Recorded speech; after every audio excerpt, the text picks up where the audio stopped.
Thank you very much. I apologize. I was on mute. Thank every one of you on the panel for being here. I appreciate it. I'm having some trouble here understanding exactly where we're going with this. This is so important to me. I think this is one of the most important subject matters that we need to be discussing now in our country, not just in Congress, but in our country. And that is, just disinformation and how it is spread through the media. It's of extreme concern to me. I think of, the examples like you can't pick up a left-wing publication or a left-leaning, if you will, publication without it saying unfounded claims by President Trump of election fraud. I mean, it says that. Yet I'm from the state of Georgia, and I think back to 2018, and I think back to the gubernatorial race that we had in 2018. And I think back to specifically on a November 11th, 2018 segment with Joy Reid, where she espoused allegations that the election had somehow been manipulated to ensure Stacey Abrams would lose. And yet, when you hear about that, you never hear about unfounded claims that there was voter suppression during that time. I think the left-leaning media accepts the fact that that was not a fair election. Yet in the state of Georgia, we understand it was a fair election. Another example, November 15th of 2018, CNN's Inside Politics alluded to allegations of concerns with the electoral outcome in the gubernatorial race. Yet that panel didn't push back on fraud allegations at all. Mr. Turley, to me, these are clear examples of double standards within the effort to address disinformation. And it's very clear that this issue isn't just limited to a single party, a single ideology, or anything. Have there been any repercussions, Mr. Turley, or actions taken by these networks, CNN and MSNBC, to your knowledge, to address the spread of misinformation? No, as I said in my testimony, I've personally called out networks on false legal stories. Chuck Todd said something about a Michigan case against the governor, a ruling against the governor, that was manifestly untrue.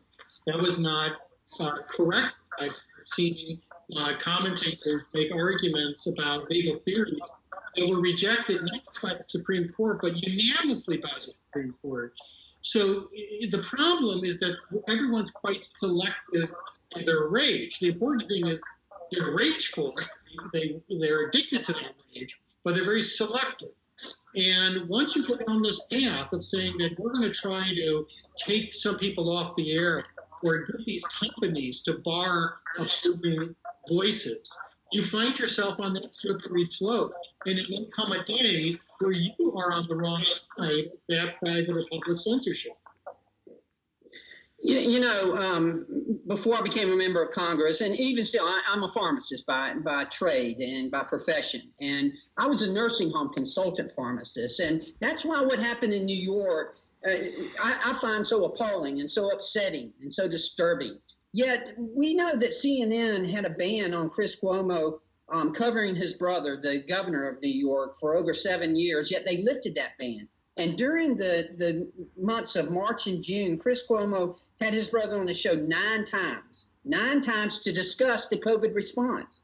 And also, I'm sure, to boost ratings. I'm sure he wouldn't have had him on to hurt ratings. I'm sure he had him on to help ratings. And yet now we find that the governor of New York was lying, not spreading misinformation. He was lying, covering up about deaths in nursing homes. And yes, that's offensive to me because I worked in nursing homes for so long. And I know what impact, and I knew whenever he made that executive order to send COVID-infected patients into nursing homes, what impact it was going to have. Mr. Troy, I want to just ask you, what can we do to prevent situations like this from happening? Well, this is one area where I may disagree with Ms. O'Brien in the sense that even if the governor is getting false information, I still want him interviewed. I mean, that's part of the point. That when you believe that somebody is wrong, it's better to have the interview.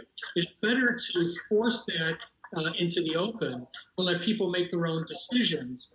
And in Cuomo's case, it would be great to interview him, even if he is repeating things people think is false. But it is the diversity of our media platforms that allows those falsities to be brought to the surface. If you start to pressure cable companies to get rid of those networks you don't like or listen to, then you will have fewer of these stories called out. The gentleman's time has expired. Okay, I yield back. Thank you. Thank you for yielding.